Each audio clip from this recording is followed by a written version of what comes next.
오늘 성경 말씀은 천년 왕국에 관한 말씀입니다. 혹시 들어보신 분들도 있을 수 있겠지만은 오늘 처음 천년 왕국에 대해서 얘기 들으시는 분들도 계실 것입니다. 하나님 나라는 많이 들어봤어도 천년 왕국이라는 말은 좀 생소하죠. 그래서 하나님 나라는 대충 뭐 얘기를 좀 들어서 알겠는데 천년 왕국에 대해서는 조금 들어는 봤는데 구체적으로 그게 뭔지를 모르시는 분들도 아마 계실 겁니다. 이 천년 왕국이라는 말은 말 그대로 천년 동안 이어갈 나라다, 그렇게 이해하시면 됩니다. 천년 왕국이 뭐냐? 천년 동안 이어질 왕국이다. 여러분, 우리 보통 신라 천년을 얘기하죠. 신라 천년은 뭡니까? 천년간 신라 시대가 이어진, 신라라는 나라가 이어진 기간을 그냥 신라 천년이다, 그렇게 얘기하듯이 이 천년 왕국도 그렇게 막 이해하시면 편할 것 같아요. 천년이라는 이 기간에 예수님께서 다스리는 때, 그렇게 보시면 됩니다. 그러면 천년 왕국은 뭐고 하나님의 나라는 또 뭐냐? 뭐가 다르고 뭐가 같으냐? 어떤 의미가 있느냐? 좀 이게 설명하자면은 굉장히 이 부분은 복잡하고 또 어렵습니다. 또 신학적으로도 설명을 해야 될 부분이 있어요. 그래서 오늘은 뭐 그렇게까지 깊이 제가 설명하기는 어렵고 시간상으로도 대략 좀 쉽게 설명하면 이런 겁니다. 하나님의 나라는 구약 성경 창세기에서 시작할 때부터 요한계시록 끝날 때까지, 그러니까 구약의 많은 시간들, 또 신약에 와서 예수님께서 전한 복음의 말씀들, 그리고 그 제자들에게서 알려진 많은 그 요한계시록까지 이어진 꾸준하고도 일관되게 말씀하신 것인데, 좀 멀게 말하면은 인류의 종말, 또 가깝게는 인간의 종말. 인간은 다 죽죠. 뭐 영원히 사시는 분이 계시겠어요? 네. 그렇게 인간의 종말, 인류의 종말과 넓게는 인류의 종말과 좁게는 인간의 종말 이후에 가게 될 곳, 그것이 하나님의 나라다라고 생각하시면 정확합니다. 이것은 우리 신앙의 근본이기도 하죠. 우리가 신앙을 가지는 이유, 또 목적이기도 하죠. 여러분, 왜 예수 믿게 되죠? 왜 예수를 믿어야 되죠? 왜 우리가 하나님을 믿어야 되고 교회를 나와야 됩니까? 궁극적인 이유와 목적은 어디에 있습니까? 언젠가는 우리가 이 땅에서 개인의 종말이든 인류의 종말이든 우리의 모든 일생이 끝나고 인류가 끝나는 그 순간 우리는 어디로 가야 될 것인가? 가야 될 곳이 있다. 우리 선조들이 참 지혜로웠어요. 왜냐하면 우리 선조들은 사람이 죽었을 때 죽었다 말하지 않죠. 뭐라 그래요? 돌아갔다. 그 말을 잘 기억하셔야 돼요. 돌아갔다라는 것은 어딘가로 갈 곳으로 갔다는 뜻이거든요. 그래서 우리 한국 사람들이 이 심도 깊은 곳에서는 이 신의 개념, 하나님의 나라의 개념이 참 다른 민족들보다는 좀 깊이가 있는 것 같아요. 그래서 과거에도 보면은 우리 민족들이 이 신심이 깊었어요. 그래서 한국 교회도 불교도 마찬가지고 기독교도 마찬가지고 이 한국 교회들을 보면은 세계 역사에서 유례가 찾아볼 수 없을 정도로 짧은 시간에 굉장한 부흥을 이룬 역사가 우리 대한민국이에요. 이유가 있을까요? 우리 민족에게는 이 신심이 깊은 곳에서 내재하고 있다는 거예요. 신에 대한 개념이 어떤 다른 나라보다 굉장했다는 거예요. 그래서 그 말 속에도 보면은 그런 게 있어요. 우리는 돌아갈 곳이 있는 존재다라는 걸 아는 거예요. 그러니까 돌아가셨다 그랬지. 외국인은 그냥 다이, 죽으면 끝났다 라고 얘기해요. 근데 우리는 그렇지 않죠. 돌아가셨다 그래요. 죽었다 그러면요, 그거는 죽은 자의 망자에 대한 예의가 아니었어요. 그래서 항상 돌아가셨다라고 얘기하죠. 어떻게 알았을까요? 이미 우리 민족에게는 어딘가 우리가 죽으면 끝이 아니다, 반드시 돌아가야 될 곳이 있다라는 것을 인지하고 있었다는 거예요. 어디서 배운 거는 모르겠지만은 그걸 영적으로 인지하고 있었다는 거예요. 그래서 우리가 죽든지 인류가 종말이 되든지 끝이 오면은 반드시 하나님과 함께 영원히 사는 목적지인 하나님의 나라가 있다라는 것을 의미할 때는 하나님의 나라라고 얘기해요.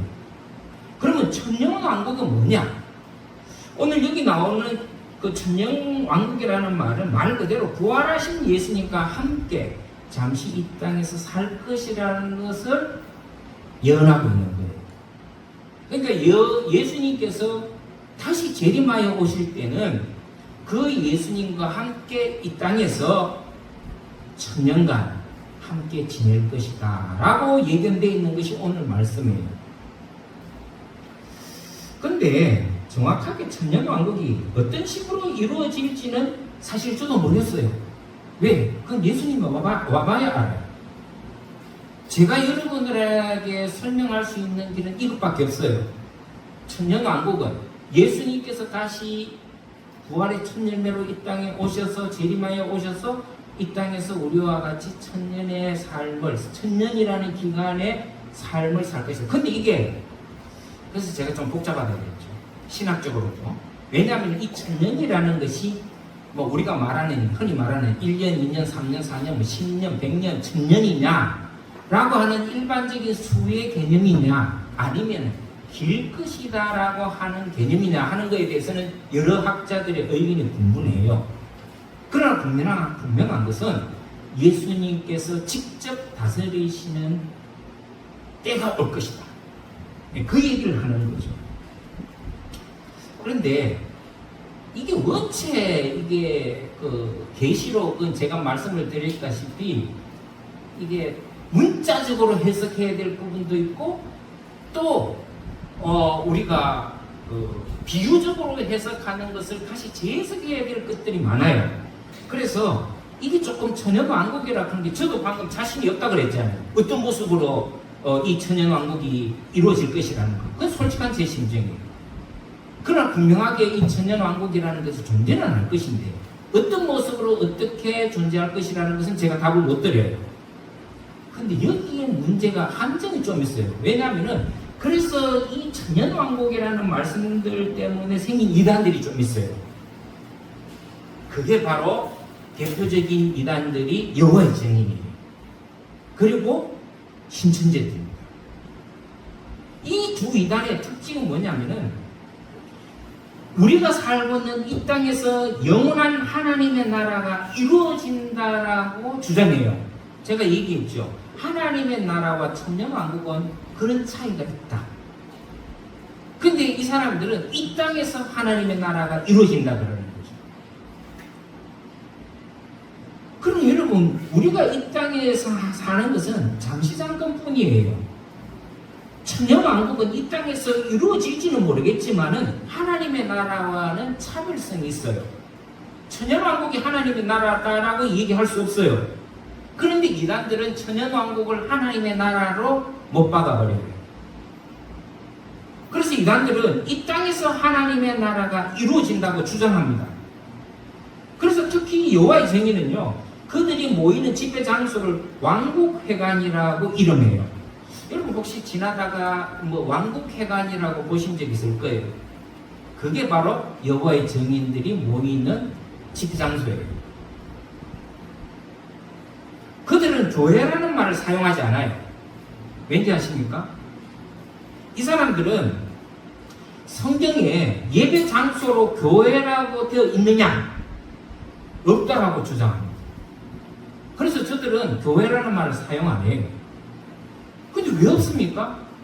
여러분, 우리가 이 요한계시록을 시작하면서 제가 그 소아시아 지역에 있는 7교회를 말씀드렸잖아요. 에베소 교회, 필라델피아 교회, 예? 여러 교회가 있다고, 스무나교회, 버가모교회, 제가 이런 교회들이 이름이 분명히 존재하고 있다고 그랬어요. 근데 이들은 성경 안에서 우리가 드리는 이런 예배 형태의 장소가 교회라고 지정된 것이 없다. 그래서 그 사람들은 교회라고 말하지 않아요. 그래서 그 사람들은 왕국이라고 얘기해요. 그 왕국이 어디서 왔느냐? 바로 오늘 나오는 이 천년 왕국이라는 이름을 따서 자기네들이 그렇게 여호와의 왕국이라고 명명하는 거예요.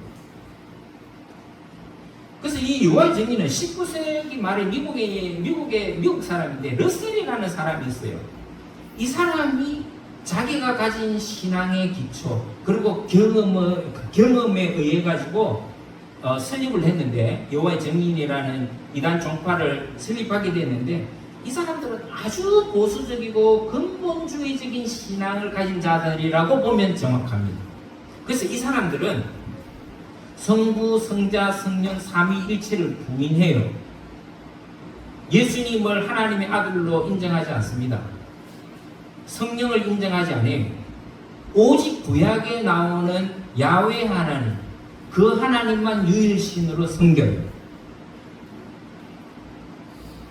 이 사람들은 신천지와 마찬가지라 그랬죠. 지상 왕국, 지상 천국, 우리가 사는 이 땅에서 지상 낙원이 이루어진다, 하나님의 나라가 이루어진다라고 하는 교리를 가진 자들입니다.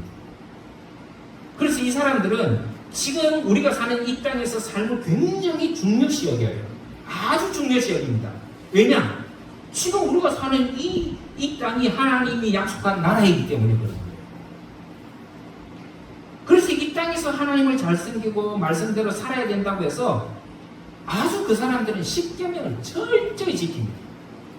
십계명은 구약의 주님께서 명령하신 계율이잖아요. 이 계율을 철저하게 지금도 지킵니다. 그래서 여러분, 우상 숭배를 엄격히 배격해요. 십계명에 보면은 나 외에 다른 신을 섬기지 말라고, 나를 위해서 그 어떤 것도 만들지 말라 그랬잖아요. 그래서 이 사람들은 국기, 다음에 어떤 그 형상 있죠, 깃발, 이런 거에 대해서 격려하지 않아요. 여호와의 증인들은요, 국기에 대해서 격려 안 합니다. 머리 숙이지 않아요. 십자가도 우상으로 여기고, 그러니까 상징물, 기념일 다 배격해요. 우리는 뭐 가끔 성탄절도 있고 뭐 추수감사절도 있고 부활절도 있죠. 이 사람들은 일체 그런 거 없습니다. 왜? 그게 다 우상으로 보내요. 군인 때도 안 해요. 거부합니다. 집총 거부를 해요. 총 가지는 거 거부합니다. 총 안 잡아요. 왜? 살인하지 말라는 계명이 위배된다고 생각해요. 왜? 여러분, 총은 뭡니까? 살인의 도구잖아요. 근데 이 사람들은 총 안 잡아요. 아무리 또 가족 간의 수혈이 필요해도요, 절대로 수혈하지 않습니다. 왠지 아십니까? 수혈을 못해서 죽는 여호와의 전들이 상당히 많아요. 급하게 수혈을 해야 되는데 이 사람들은 수혈하지 않습니다. 왜 수혈을 안 할까요? 창세기 9장 4절 말씀 때문이에요. 거기 보면 뭐라고 되어 있냐면은 고기를 그 생명되는 피채 먹지 말라라는 구절이 있거든요. 피채 먹지 말라. 이거 뭐예요? 수혈이라는 것은 다른 사람의 피를 내 몸에 삽입하는 거잖아요. 이건 먹는다는 개념으로 이해하는 거예요. 그러니까 피를 자기에게, 그러니까 이 사람들은 죽으면 죽었지 수혈을 안 해요. 거부합니다. 그래서 굉장히 위험한 상황에 처해가지고 죽는 사람들 들어들어 있어요. 그러니까 이게 수혈도 피를 먹는다라는 것과 동일시 여기는 겁니다. 그러니까 너무 근본주의적인, 그러니까 성경을 문자적으로만 해석하면 그런 오류에 빠지는 거예요. 제가 군에 있을 때입니다.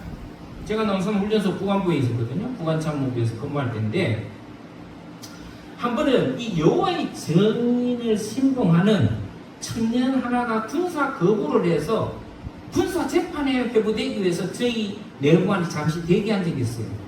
우리 우리 내무반이 좀 그런 내무반이에요. 왜냐하면 이제 법무부, 감찰부 이런 게 다 있기 때문에 거기에서 문제가 되는 사람들을 저희 내무반에 잠시 뒀다가 뭐 영창을 보낸다든지, 그다음에 그 군법회의에 보내든지 하거든요.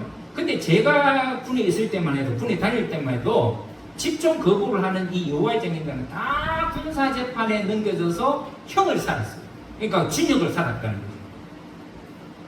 군인 감옥에서 형이 나오는 대로 그 사람들은 감옥살이를 해야 됐어요. 그래서 그 군사재판을 받기 위해서 저희 내관에 잠시 대기한 적이 있었어요. 저는 또 그 당시 신학생이었잖아요. 신학생 신분으로 군인 생활을 하였으니까 제가 여호와의 증인 이단에 대해서 저도 많이 뭐 안다고는 했지만 자세히 모르잖아요. 또 그런 사람 만날 기회도 잘 없고. 그래서 이제 대기하는 그 여호와의 증인 그 친구에게 뭐 이런저런 얘기를 쭉 하면서 그런 얘기를 제가 물어봤습니다. 너 그 부모님도 아느냐? 네가 군사재판에 넘겨지고 군사법원에서 너 감옥하는 거 형량을 때리면 너 감옥살이 하는 거 아느냐? 안 돼요. 그런데도 너네 부모님은 너의 그런 집중 거부에 대해서 어떻게 생각하느냐? 마땅하다고 생각한다. 당연하다고 생각한다. 갔다 와라는 거예요. 영창은 감옥 갔다 와라는 거예요. 여러분 요즘은 그것 때문에 양심적 뭐 병력 거부를 이제 법으로서 이제 정했죠. 그런 사람은 다른 쪽으로 군복무하게 이렇게 하죠. 근데 그 당시에는 그게 없었어요. 근데 물어보니까 자기 부모도 그걸 당연시 여기는 거예요. 그래서 너가 그러면은 종교 지도자는 어떻게 생각하느냐? 자기도 오기 전에 종교 지도자한테 그 문제에 대해서 상의를 했대요. 갔다 오라는 거예요. 쉽게 말해서 목사가 야, 너 우리 교리에 위배되니까 너 군에 갔다 와. 군에 갔다 와서 영창 가면 영창 가. 감옥 살다가 와. 모든 가족이나 거기에 있는 지도자나 다 허용했다는 거예요. 그 자기는 재판 받겠다는 거예요. 그래서 제가 참 얘기를 듣고 굉장히 충격을 받았어요. 그래서 제가 그날 저녁에 이제 식사를 타러 제가 이제 그 식당을 갔다 왔는데 이 친구가 없어요. 근데 식당에서 갔다 오니까 내부관에서 난리가 나는 거예요. 왜냐? 이 친구가 화장실에 가서 목매 죽어버려요. 자살해버려요. 제가 너무 큰 쇼크를 받았어요. 자기 신앙을 지키기 위해서 목숨까지도 바쳐? 자기 목숨을 내어버려? 제가 그 모습을 보면서 굉장히 충격도 받았지만은 제가 두 가지를 생각했어요. 하나는 이 왜곡된 잘못된 신앙관을 가지면은 맹목적인 신앙관, 잘못된 신앙관을 가지면 저렇게 되는구나. 또 한 가지는 대단하다. 자기의 신앙을 어떻게든 지키기 위해서 자기가 목숨을 버릴 정도로 자기 신앙과 믿음을 위해서 사는 사람이구나.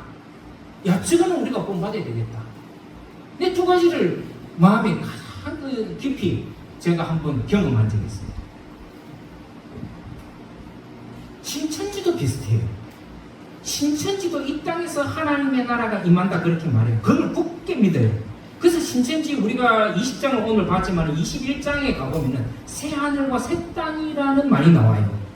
이거는 하나님의 나라를 얘기한다고 저들은 믿어요. 그래서 신천지라는 이름도 풀이해보면 새신자, 하늘천자, 땅지자, 그러니까 신천지죠. 새로운 하나님의 나라. 그 새하늘과 새 땅에서 나와서 신천지라고 이름하는 거예요.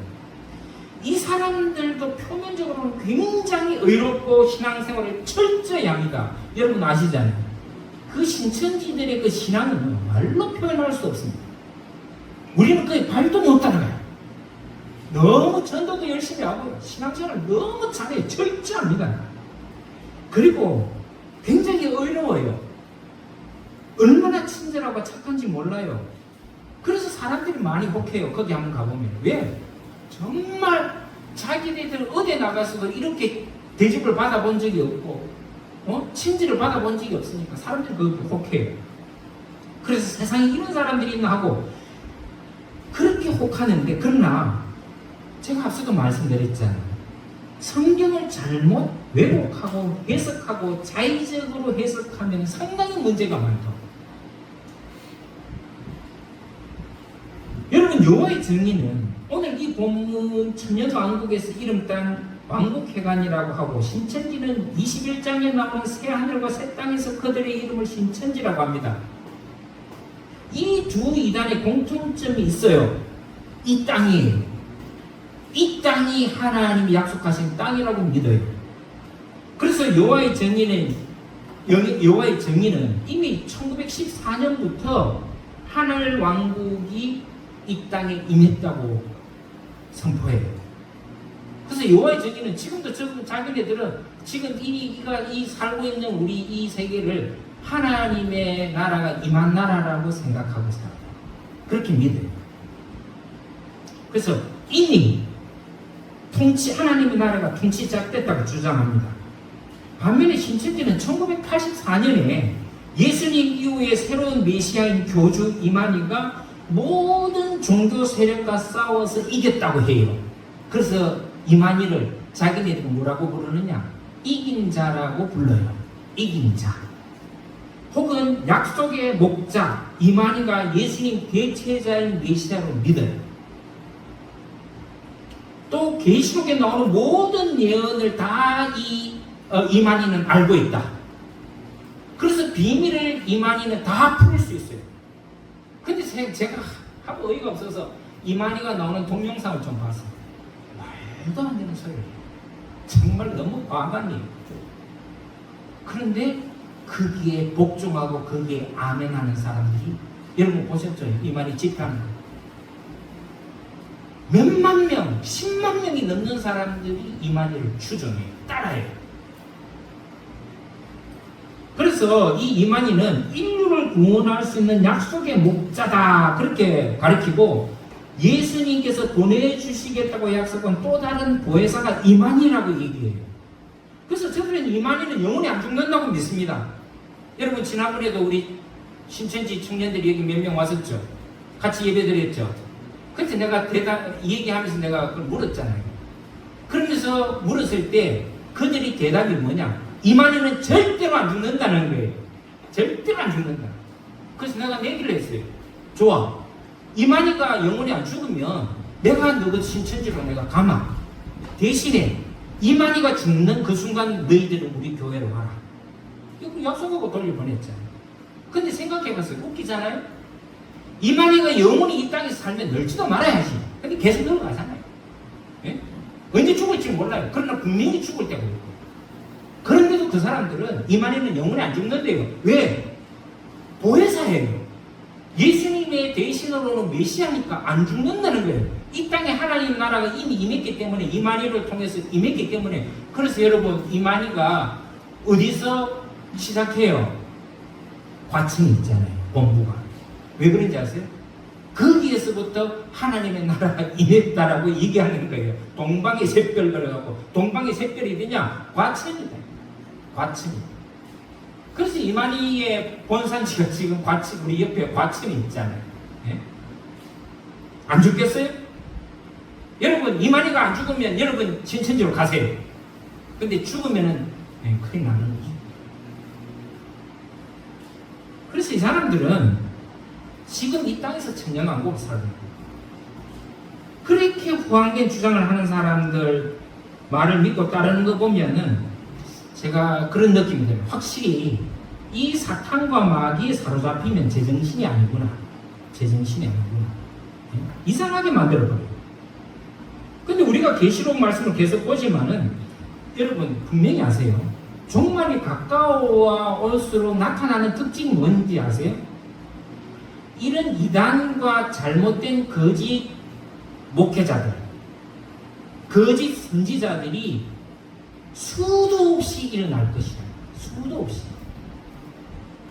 그리고 많은 사건들에 의해서 많은 사람들이 미혹될 것이라는 것을 지금 이 요한계시록에서 계속 예언하고 있어요. 여러분 그거를 잘 들으셔야 돼요. 그 말씀을 잘 귀담아 들으셔야 돼요.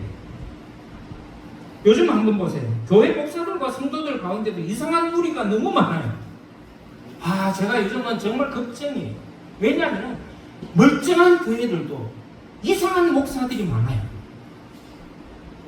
여러분 사랑제일교회 정강훈이 보세요. 이 미친놈이에요. 이 제정신이 아니에요. 이 사람은 여러분 목사라 그러면 안 돼요. 그것뿐만 아니에요. 여러분들도 아마 들어보셨을 거예요. 부산에 세계로 교회라고 하는 아주 큰 교회가 있어요. 손영보 목사라고 있어요.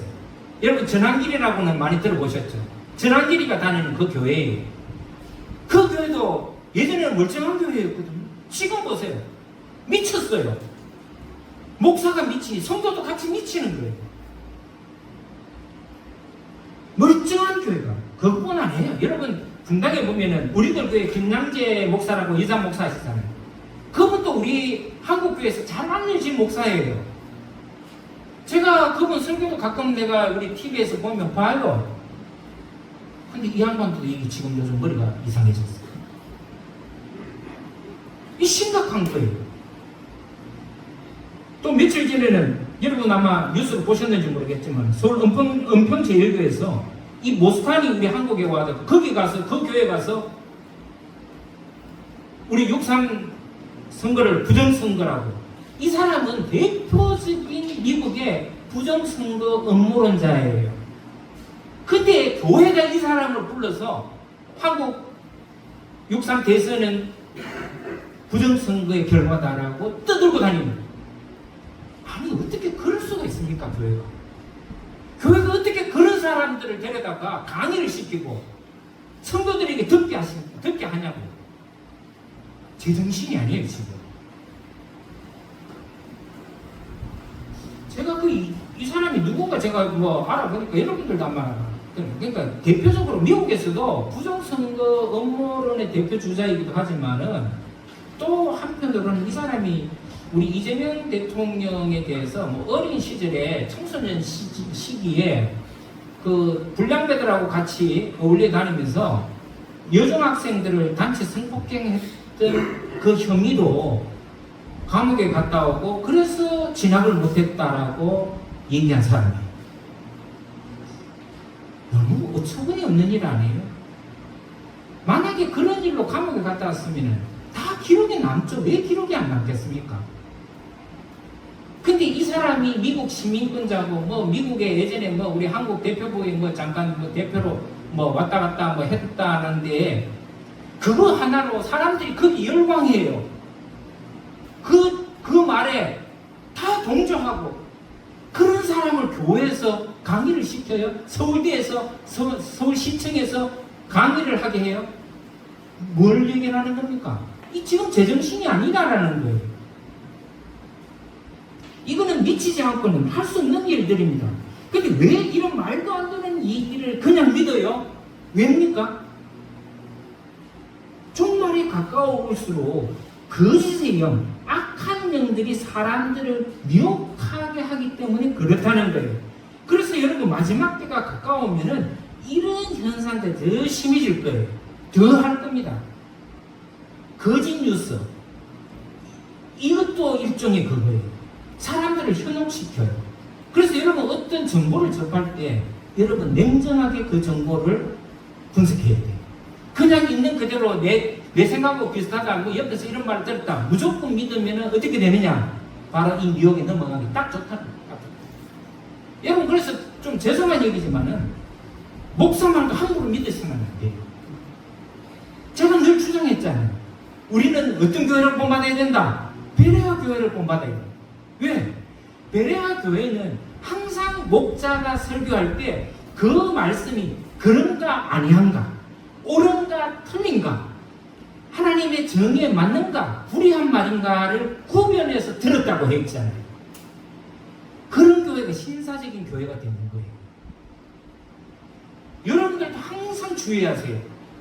이 김 목사의 설교를 무조건 추정하면 안 돼요. 틀린 게 있는지 없는지를 항상 말씀을 여러분들은 되뇌겨야 봐요. 교차 검증을 해야 돼요. 어떤 목사님은 이렇게 말씀하시는데 우리 김 목사님은 이렇게 말씀하신다. 그러면은 이 말씀이 뭐가 맞는지 안 맞는지를 여러분들이 찾아야 돼요. 기도하면서 하나님께 지혜를 구하면서 무엇이 하나님의 뜻에 가까운지, 정말 이게 하나님의 뜻이 맞는지 안 맞는지를 생각해야 돼요. 무조건 목사가 전하는 설교를 하고 아멘 하시면 절대로 안 된다는 거예요. 이것만큼 위험한 게 없어요.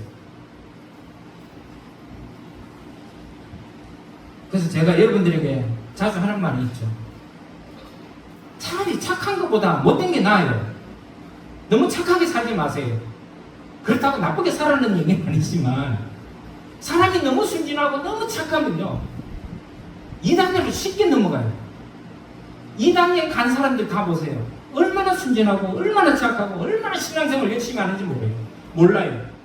여러분 광화문에 집회 가는 사람들도 여러분들보다 훨씬 신앙심 좋은 사람들이에요. 우리는 일주일에 한 번밖에 예배 안 드리잖아요. 근데 그 사람들은요, 매일 새벽 기도 가고요, 수요일 예배 드리고요, 심야 기도하고요. 예?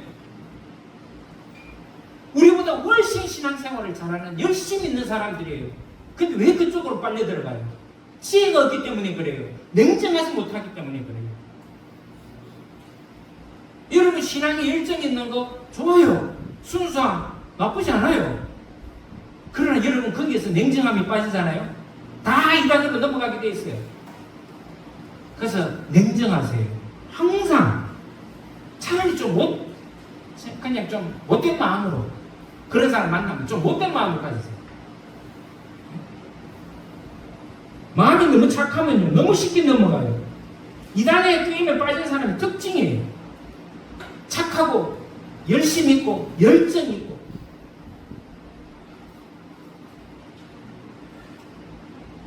그래서 지나친 착함과 열심은요, 때로는 위험할 때가 있어요.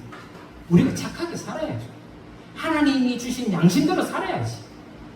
그러나 너무 과하게 말도 안 되는 일에 우리 마음을 뺏기면 이렇게 된다. 그래서 무시하면 안 돼요. 아시겠습니까? 열심히 알려고 노력해야 돼요. 그래서 성경이 뭐라 그랬어요? 여호와를 알자. 힘써 여호와를 알자. 호세아 6장 6절에 그 기록이 되어 있잖아요. 우리가 이 하나님을 바르게 알아야 돼요. 열심히 해. 열심히 알아가야 돼요. 그리고 지혜로워야 돼요. 정말 지혜로워야 돼요. 제가 요즘 느끼는 게, 갈수록 느끼는 게 그래요. 아, 말세가 가까울수록 우리에게 필요한 것은 지혜로움이구나.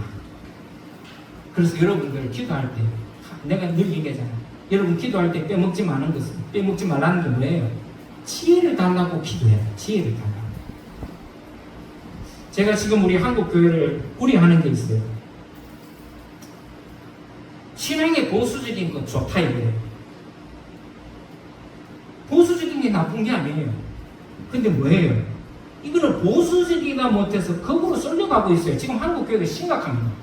여러분들은 잘 못 느끼실지 모르지만은, 목사가 영적인 안목으로 우리 한국 교회 볼 때 지금 한국 교회는 심각한 위기, 너무너무 큰 위기. 왜? 극으로 가고 있어요. 보수를 넘어서 극으로 가고 있어요. 극우적인 신앙을 가지고 있어요. 이거 한국 교회를 망치는 일이에요. 근데 자기만 망치면 되는데 성도들까지 망치고 있다는 게 우려스러운 거예요. 그래서 제가 너무 안타까운 거죠. 여러분들도 정신 바짝 차려서 냉정하게 믿음 생활해야 됩니다. 목사도 조심해야 됩니다. 교회도 조심해서 다녀야 됩니다. 성경 한번 보세요. 베드로전서 5장 8절에 뭐라고 기록되어 있어요? 근신해라, 깨어라. 너희 대적 마귀가 우는 사자와 같이 두루다니며 삼킬 자를 찾느니라 했어요. 그러니까 저도 항상 조심스러워요. 여러분들도 자만하지 마세요. 여러분 신앙에 자만하면 안 됩니다. 항상 조심해야 돼요. 여러분 좋은 목사, 좋은 교회 만나는 거, 저는 진짜 요즘은 좋은 복인 거예요. 뭐 그렇다고 해서 우리 교회가 좋은 교회다, 이 김 목사가 좋은 목사다라고 뭐 말은 못하겠지만, 그래도 여러분 안심하셔도 돼요. 우리 교회는 좀 그래도 균형 잡힌 교회라고 생각합니다. 뭐 아니면 여러분들이 떠나셔도 저는 잡을 길이 없기 때문에 떠나셔도 됩니다. 그러나 여러분 교회는 조심해서 하는 거예요. 목사를 함부로 믿지 마시고, 너무 추종하지 마세요. 사람을 추종하는 만큼 위험한 게 없습니다.